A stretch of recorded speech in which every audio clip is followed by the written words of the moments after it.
남들을 배려하지 않고 자기 자신만의 이득을 취하는 사람들을 우리는 이기적이라고 표현합니다. 예를 들어 한정된 음식을 자기 혼자 엄청나게 먹어댄다거나 기다리는 줄을 신경 쓰지 않고 새치기를 하는 등 후두부를 가격하고 싶은 행동들을 일컫는데요.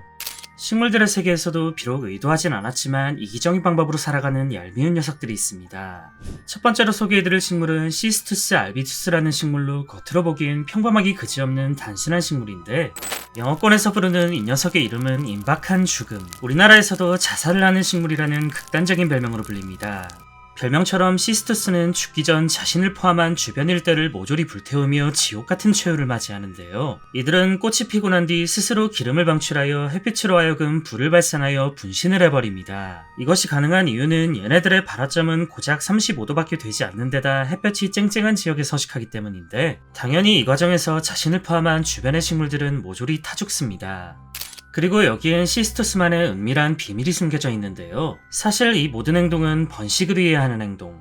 불에 타기 직전 시스투스는 불에 강한 내성이 있는 씨앗들을 사방에 뿌리고 죽습니다. 흩뿌려진 이 씨앗들은 한 줌의 재가 돼버린 다른 식물들을 양분 삼아 그 자리에서 새로 태어나게 되고 얘네들이 성장하여 꽃이 필 때쯤이 되면 또다시 모든 걸 불태우며 번식을 위한 방어가 반복되는데 번식을 위해 자기 자신을 희생하는 것도 모자라 주변 식물들까지 태워버리며 민폐를 끼치는 이 녀석은 앞서 말한 별명들 외에도 사이코패스라는 망측한 별명까지 있습니다.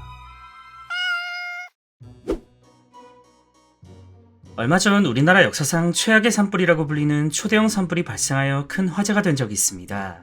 산불이 일어나는 원인은 여러 가지가 있지만 보통 천재지변에 의한 자연적인 요인과 인간의 부주의로 인한 인위적인 요인으로 나눌 수 있는데요. 후자의 경우 실수로 낸 경우와 고의적으로 불을 낸 방화의 경우로 또다시 나뉘기도 합니다. 그런데 우리나라에서 발생하는 산불의 경우 조금 특이한 이유로 인해 그 위력이 확산된다고 하는데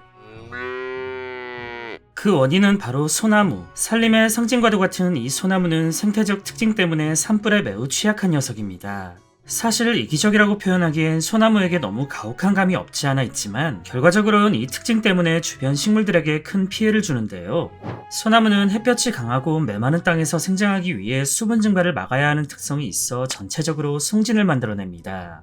문제는 송진이라는 것이 불에 굉장히 취약하다는 점으로 소나무는 불이 붙었을 때 이 송진 때문에 다른 나무에 비해 2배 정도 오래 타오르는데 단순히 자기만 활활 타오르면 모르겠지만 바람 같은 영향으로 인해 이 불티는 다른 곳으로 옮겨가고 불에 의한 피해는 산림 전체적으로 퍼지게 됩니다. 게다가 소나무의 또 다른 특징인 수간화 현상으로 인해 소나무에 붙은 불은 나무 꼭대기까지 타올라 이 불티는 가장 높은 곳에서 시작하여 가장 멀리 있는 곳까지 날아가게 되는데요. 소나무가 산에 불을 저지른 범인은 절대 아니지만 만약 불이 붙었을 때 그걸 확산시키는 역할은 사실상 이 녀석이라고 봐도 무방합니다. 소나무와 같은 침엽수림은 현재 우리나라 산지의 약 40%가량을 차지하고 있는데 산불이 거듭됨에 따라 산불의 저항력이 강한 화렵수로 대체해야 한다는 지적이 끊임없이 나오고 있지만 현실적으로 어렵고 헤쳐나가야 하는 부분이 많아 쉽게 해결되진 않고 있습니다. 스페인어로 아몬드를 뜻하는 알멘드로라는 이름의 이 나무, 이 친구는 주변의 이웃나무들보다 월등하게 높은 우월한 키를 자랑합니다. 어느 날 열대우림에서 나무를 조사하던 한 생태연구소의 박사는 번개에 맞은 듯한 알멘드로 나무를 발견하는데요.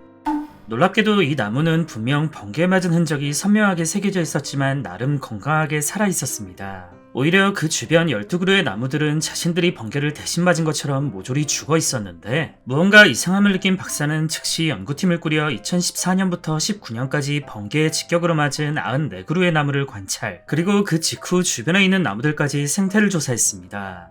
그러던 중 2019년 번개의 직격탄을 맞은 한 알멘드로 나무를 포함 정작 번개를 맞은 나무는 멀쩡한 채 주변 일대의 식물이 초토화되었다는 공통점을 찾아냈는데요. 사실 이 나무는 번개를 맞고 난 뒤 나무에 흐르는 전기를 이웃나무나 기생식물들에게 흘려보내 주변 나무를 죽이고 자신만 살아남고 있었습니다. 주변은 초토화되었지만 정작 번개를 맞은 알멘드로 나무는 이파리만 몇 개 떨어졌을 뿐 여전히 살아남았는데 기본적으로 알멘드로 나무는 다른 나무들보다 훨씬 키가 크기 때문에 번개를 맞을 확률 또한 월등히 높았고 결과론적이긴 하지만 일부 학자들은 이 나무가 일부러 키를 키워 번개에 맞아 주변 나무들을 죽이면서 더 많은 햇빛과 땅의 지력을 빨아먹는 매우 효율적인 성장을 하는 것이라고 이야기했습니다.